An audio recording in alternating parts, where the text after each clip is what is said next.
Stop. If you are thinking about buying a house right now, you are about to make the biggest financial mistake of your life. For decades, you've been fed a lie that renting is throwing money away and that home ownership is the only path to wealth. But today, I'm going to show you why that dream is actually a financial nightmare for most people. I'm going to reveal the renting secret that the banks and realtors are terrified you'll find out. This isn't just an opinion, this is a mathematical reality. If you sign that 30-year mortgage before watching this entire video, you might be flushing hundreds of thousands of dollars down the drain. Today, I will be breaking down the brutal math that proves why renting can actually make you richer than owning, and I'll show you exactly how to use the renting secret to build a fortune while your friends are stuck fixing leaky roofs and paying property taxes. Let's start with the phrase that everyone loves to throw around. Renting is throwing money away. You've heard it from your parents, your friends, and definitely from your real estate agent. But here is the reality. Home ownership has just as many thrown away costs as renting does. You just don't call them rent. In the world of finance, we call these unrecoverable costs. When you rent an apartment, your rent is the maximum you will ever pay for housing that month. When you buy a house, your mortgage is the minimum you will pay. Let's look at the hidden money you throw away when you own. First, there's mortgage interest. On a $400,000 house with a 7% interest rate, you aren't paying $400,000. Over 30 years, you're actually paying nearly $960,000. That's over $500,000 in interest alone. That money doesn't go toward your equity. It goes straight to the bank. That is thrown away money. Then you have property taxes. You never truly own your home. You're just leasing the land from the government. If you stop paying your taxes, see how fast they take your house away. Then there's home insurance and the big one, maintenance. The rule of thumb is 1% of the home's value per year in maintenance. On a $400,000 home, that's $4,000 a year just to keep the house in the same condition it was in when you bought it. That adds no value, it just prevents depreciation. When you add up interest, taxes, insurance, and maintenance, you realize that homeowners are throwing away just as much, if not more, than renters. But here is the renting secret that no one talks about. Opportunity cost. This is the secret weapon of the wealthy. When you buy a house, you usually have to put down a massive chunk of change, let's say 20%. On that $400,000 house, that's $80,000. Most people think, great, I have $80,000 in equity, but that money is now dead. It's trapped in the walls of your house. It's not working for you. It's not earning dividends. It's not compounding. If you took that same $80,000 and invested it into a diversified index fund, returning an average of 8 to 10% a year, that money would double every 7 to 8 years. Over 30 years, that $80,000 could grow into over $1.3 million without you ever lifting a finger. The secret isn't just about renting, it's about what you do with the difference. Most people rent and spend the rest of their money on lifestyle inflation. That's why they stay broke. But if you rent a modest place and aggressively invest the difference, the money you saved on a down payment, the money you saved on property taxes, and the money you saved on that $15,000 roof repair, you end up with a liquid net worth that dwarfs the equity in a typical home. Today, I will be showing you the buy versus rent math in a way that will change your perspective forever. Let's look at the 5% rule. This is a framework used by elite investors to determine the break-even point. If the annual unrecoverable costs of owning a home, which we've established are roughly 5% of the home's value, mortgage interest, taxes, and maintenance, are higher than the cost of renting a similar place, then renting is the mathematically superior choice. In today's market, with high interest rates and skyrocketing home prices, the unrecoverable costs of owning are often double the cost of renting. This means that by renting, you are essentially saving 50% on your housing costs, which you can then plow into assets that actually produce cash flow. Now let's talk about mobility and the career trap. Buying a house ties you down to a specific location for 30 years. In your 20s and 30s, your greatest asset isn't a house, it's your earning potential.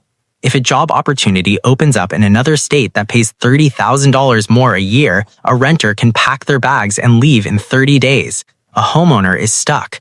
They have to worry about listing the house, paying 6% in realtor commissions, which on a $400,000 house is another $24,000 gone, and waiting for the right buyer. The renting secret is that renting buys you freedom. It buys you the ability to chase the highest income possible, which is the fastest way to build wealth, far faster than waiting for a house to appreciate 3% a year. I also want to debunk the appreciation myth. People point to their grandparents who bought a house for $20,000 in 1970 and sold it for $300,000 today.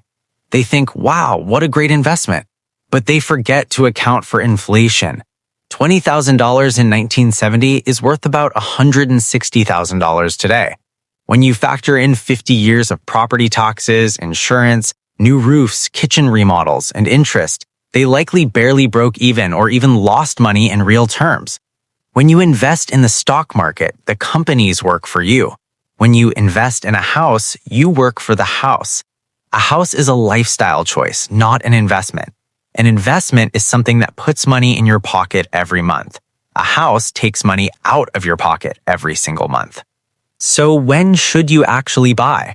Today, I will be very clear. You should only buy a house when 3 things are true.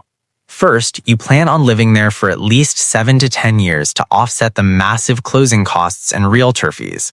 Second, the monthly cost of owning, including taxes, insurance, and maintenance, is comparable to or lower than renting. And third, you aren't doing it because you think it's a good investment, but because you want the stability and the ability to customize your space.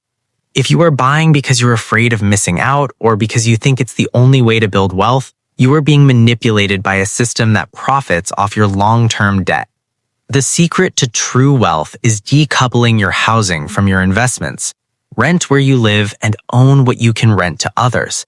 If you want to be in real estate, don't start with your own house. Buy a duplex, a triplex, or a rental property where someone else, the tenant, pays the interest, the taxes, and the maintenance. This allows you to gain the benefits of real estate appreciation and tax write-offs without burdening your own personal balance sheet with a liability masked as an asset. Before I wrap up, I want you to do something very practical. Today, I will be challenging you to look at your local market with fresh eyes. Go on Zillow and find a house for sale, then find a similar house for rent in the exact same neighborhood. Do the math. Don't just look at the mortgage, calculate the interest, add the property taxes, add the insurance, and add that 1% maintenance rule. Compare that total number to the rent. I guarantee you in 90% of major cities right now, the renter is winning by a landslide. They are living in the same neighborhood, in the same quality of house, for thousands of dollars less per month. If you found this breakdown valuable and you want to stop making the same financial mistakes as everyone else, you need to dive deeper into the mechanics of wealth. I have spent hundreds of hours researching the exact strategies used by the top 1% to stay ahead of inflation and debt traps. I have modeled out the long-term wealth trajectories of renters versus owners across different economic cycles, and the data is consistent. Liquidity and low overhead win every single time. Today, I am urging you to focus on your personal research, build your own spreadsheets, look at the amortization schedules, understand that every financial decision you make is either an anchor holding you back or a sail moving you forward. Remember, the goal isn't to look rich by owning a big house with a white picket fence and a massive hidden debt. The goal is to be rich, to have the freedom, the liquidity, and the peace of mind that comes from making smart, math-based decisions. Don't let society, your neighbors, or your real estate agent pressure you into a 30-year prison sentence. Use the renting secret. Keep your costs low, keep your mobility high, and invest every single dollar of the difference into assets that compound while you sleep. That is the only real path to financial independence.